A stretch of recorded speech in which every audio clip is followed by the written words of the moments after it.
یہ جو عقل کو عاجز کر دینے والا واقعہ رسول اللہ صلی اللہ تعالیٰ علیہ وسلم کو پیش آیا، میں نے عرض کیا تھا کہ حضرت ام ہانی رضی اللہ عنہ جن کے گھر میں آپ آرام فرما رہے تھے رسول اللہ صلی اللہ علیہ وسلم، اور گئے بھی اور آ بھی گئے، اور ان میں سے کسی کو پتہ بھی نہ چلا، کیونکہ یہ تو سب سمجھ رہے ہیں کہ ابھی سو رہے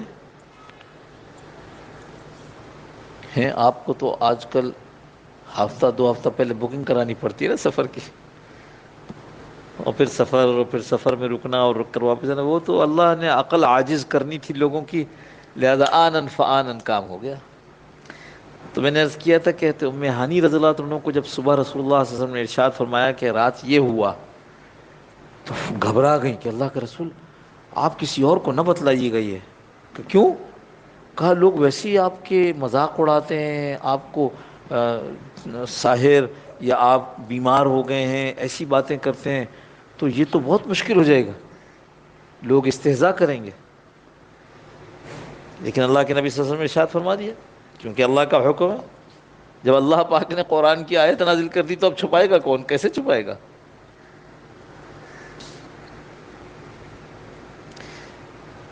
اسی طرح وہ حضرت بکر رضی اللہ عنہ کے پاس گئے، ان سے کہا ایسا ایسا آپ کے دوست کہہ رہے ہیں، کہا ان کے کہنے سے ہم بالکل ماننے کو تیار ہیں۔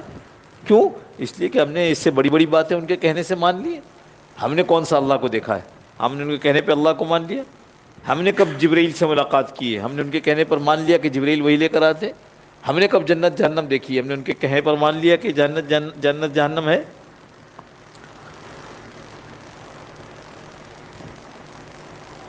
لوگوں نے حضور صلی اللہ تعالی علیہ وسلم کو، میں لفظ ایک موجودہ زمانے کا استعمال کر رہا ہوں، چیلنج کر دیا۔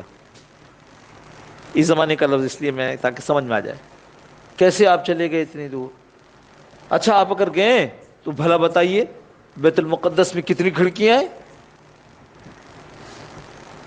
وہ جو مسجد اقصی ہے اس کے دروازے کتنے؟ اب اللہ کے نبی صلی اللہ تعالی علیہ وسلم وہاں جا کر کھڑکیاں گننے تھوڑی ہی بیٹھے تھے، وہاں جا کر دروازے گننے تھوڑی بیٹھے تھے۔ تو فرمایا، روایت میں یہ آتا ہے کہ بیت اللہ کے قریب حضرت رسول کریم صلی اللہ علیہ وسلم تشریف فرما تھے، اور مشرکین مکہ نے یہ سوال کر لیا، تو اللہ رب العزت، میں نے کہا نہیں تو پورا واقعی عقل عاجز کرنے والا ہے۔ اللہ رب العزت نے حضور صلی اللہ تعالی علیہ وسلم اور بیت المقدس مسجد اقصی کے درمیان سے سارے پردے اٹھا لیے، اور فرمایا کہ رسول اللہ صلی اللہ تعالی علیہ وسلم سے جو سوال ہو رہا تھا وہ اس کو سامنے دیکھ کر جواب دے رہے تھے۔ کتنی کھڑکیاں ہیں؟ اتنی۔ کتنے دروازے ہیں؟ اتنے۔ فلاں چیز کیسی ہے؟ ایسی۔ تو اللہ رب العزت نے اس پورے قصے کے اندر سوائے انسان کی عقل عاجز ہو کر کے کیا؟ لا الہ الا اللہ، مان لیا اے اللہ تو ہی ہے سب کچھ، مان لیا آپ نے۔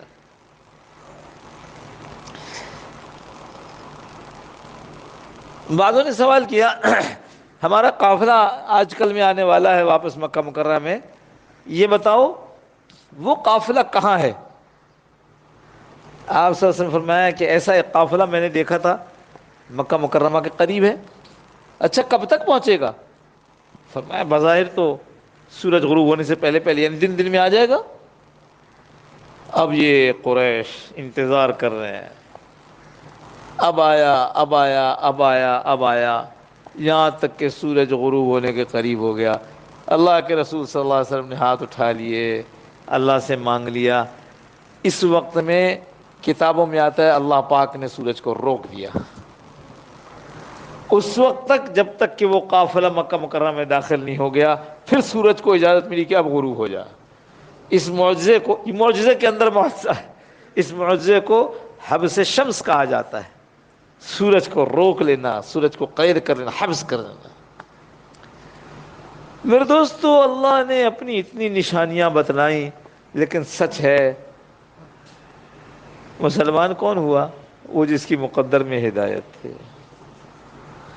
بتاؤ اتنی نشانیوں کے بعد بھی کوئی آدمی کہے گا کہ یہ محمد صلی اللہ علیہ وسلم اللہ کے نبی نہیں ہے؟ وہی کہے گا جو محروم القسمت ہے، جو ازلی بدبخت ہے، ازلی ہمیشہ کا بدقسمت ہے۔ اتنے کہا اچھا تم نبی ہو تو یہ کرو نا، یہ چاند جو نظر آ رہا ہے یہ 2 ٹکڑے ہو جائے۔ اللہ کے رسول صلی اللہ علیہ وسلم نے اللہ کے حکم سے اپنی انگلی مبارک کا اشارہ کیا، انگلی مبارک کے اشارے سے چاند ایسے نہیں ہوا، چاند ایک ٹکڑا ادھر ایک ٹکڑا ادھر ہو گیا۔ لوگ صاف دیکھ رہے تھے کہ پہاڑ کے ایک طرف ایک ٹکڑا ہے، دوسری طرف دوسرا ٹکڑا ہے۔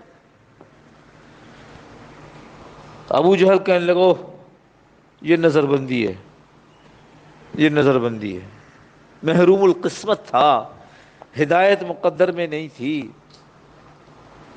اب بھی نہیں مانو گے کہ نہیں یہ تو نظر بندی ہے؟ ایسا کرتے ہیں وہ جو قافلے آ رہے ہوں گے نا راستے میں سے، ان سے پوچھیں گے۔ اگلے دن یا اس سے اگلے دن قافلہ پہنچا، کبھی بتاؤ رات کو کوئی خاص بات ہوئی تھی؟ کہاں رات ایسا ہوا، ہم سفر میں تھے، ہم نے دیکھا چاند کا ایک ٹکڑا ادھر ہو گیا ایک ٹکڑا ادھر ہو گیا۔ ابو جہل کہنے لگے او ہو، محمد کا جادو تو بہت دور تک چلتا ہے، نعوذ باللہ۔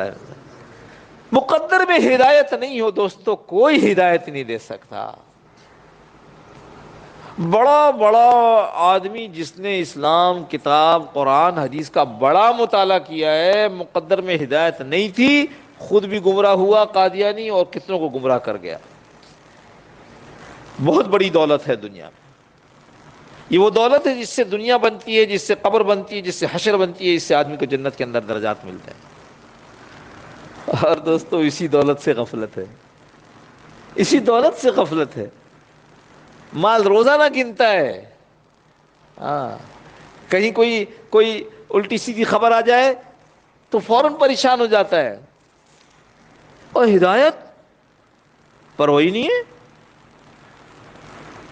کسی مولوی صاحب نے کوئی ایسی بات کہہ دی، میں بہت حیران ہوا، میں گیا اپنے شیخ کے پاس، میں نے کہا فلاں صاحب جو ہے انہوں نے یہ بات کی۔ حضرت نے کہا واقعی؟ میں نے کہا جی حضرت میں نے خود سنی۔ کہنے لگے اسی لیے تو کہتا ہوں کہ ہر نماز کے بعد پڑھا کرو ربنا لا تزغ قلوبنا بعد اذ ہدیتنا وہب لنا من لدنک رحمہ، اے اللہ جب تو نے ہمیں ہدایت دیتی ہے تو اس کے بعد ہمیں ہدایت سے دور مت کرنا۔ مرزا قادیانی مسلمانوں کی طرف سے عیسائیوں سے مناظرے کرتا تھا، اس کی اول شہرت یہ تھی، لیکن اسی شہرت کو بنیاد بنا کر شیطان نے ایسا پھسلایا کہ پتہ نہیں کتنے لوگوں کے ارتداد کا سبب، مرتد ہونے کا سبب بن گیا۔ ہدایت بڑی دولت ہے، اس سے کبھی بھی آدمی غافل نہ ہو۔ کیوں؟ شیطان چاہتا ہے کہ اس کو ہدایت سے محروم کر دو، شیطان کا ہر وقت نشانہ یہ ہے کہ اس کو ہدایت سے محروم کر دو۔ اور اللہ رب العزت نے خصوصاً آج کے زمانے کے لیے ارشاد فرما دیا، حدیث مبارکہ میں آتا ہے کہ آدمی صبح کو ایمان والا ہوگا اور شام کو اس کے اندر سے ایمان نکل چکا ہوگا۔ ایسا کوئی بول اس کے منہ سے نکل جائے گا جو ایمان کو ختم کر دے گا، ہاں ایسا کوئی بول نکل جائے گا، فلانا کام، ارے یہ تو فلاں کر رہا ہے، ارے اللہ نہیں کر رہا۔ حدیث میں جو مثال دی گئی وہ یہ کہ یہ جو بارش ہوئی تھی یہ فلاں کی وجہ سے ہو گئی تھی، فلاں ستارہ اس طرح تھا تو ہو گئی، اس کا ایمان گیا، یہ کافر ہو گیا۔ یہ اشارہ ہے، مخلوق سے نہیں ہو رہا، کون کر رہا ہے؟ ایک اللہ کر رہے ہیں۔ ایمان کمزور ہوتا ہے، ٹھیک ہے کمزور ہوتا ہے، آدمی استغفار کرتا ہے اس کمزوری پر، لیکن اس کو بالیقین بولنے لگے گیا۔ اللہ ہم سب کی حفاظت فرما دے۔ حفاظت کون کرے گا؟ وہ جس کو اس کی قیمت کا اندازہ ہوگا۔ بڑی قیمت ہے دوستو، بڑا قیمتی ہے۔ میں نے کہا ایک آدمی امریکہ کا صدر ہو، ساری دنیا کا سب سے مضبوط ملک، سب سے زیادہ مال والا ملک، اس کا سب سے مؤثر ترین آدمی ایمان کے بغیر دنیا سے جا رہا ہے، اس سے زیادہ ناکام کوئی نہیں۔ مرتے ہی پٹائی شروع ہوگی، مرتے ہی اس کی روح نکالنے کے لیے جو لوگ آئیں گے، اور جو روح نکالیں گے ایسے نکالیں گے، فرمایا جیسے ململ کے کپڑے کو کانٹے دار جھاڑی پر لگا کر پھر اب کھینچو تو جو اس کپڑے کی حالت ہوتی ہے اس آدمی کی حالت ہو جاتی ہے۔ کون ہے بھائی؟ امریکہ کا صدر ہے۔ اچھا، آپ ہی جن کے حکم سے ہزاروں مسلمانوں کو تحت ایک کیا گیا، ہاں، لیکن اب نہیں۔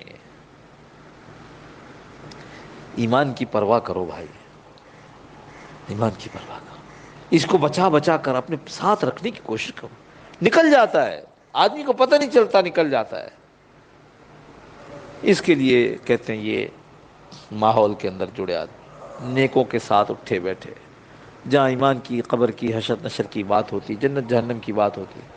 اگر صرف دنیا والوں کے ماحول میں رہیں گے، دنیا دنیا دنیا، مال، پیٹرول اتنا بڑھ گیا، ڈالر اتنا بڑھ گیا، سونا اتنا بڑھ گیا، تو پھر کیا ہوگا؟ پھر اللہ پر سے ایمان کمزور ہونے لگے گا۔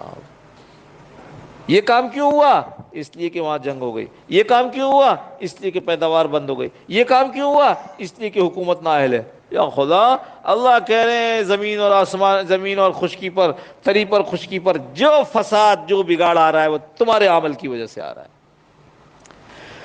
اللہ پاک عافیت کے ساتھ ہمیں اس کی سمجھ اور فکر نصیب فرما دے۔ دینی ماحول میں بیٹھنے کی کوشش کیجئے۔ ایک ماحول علماء کا ہے، ایک ماحول اولیاء اللہ، پیر فقیر لوگوں کا ہے، اور ایک ماحول اہل دعوت، اہل تبلیغ کا ہے۔ ان تینوں ماحولوں کو اختیار کرنے کی کوشش کیجئے تاکہ ایمان کا بچانا آسان ہو۔ اللہم صلی علی سیدنا مولانا محمد النبی الامی وعلی آلہ وسلم تسلیما کثیرا۔ قلوبنا بعد إذ هديتنا سألك العفو والعافية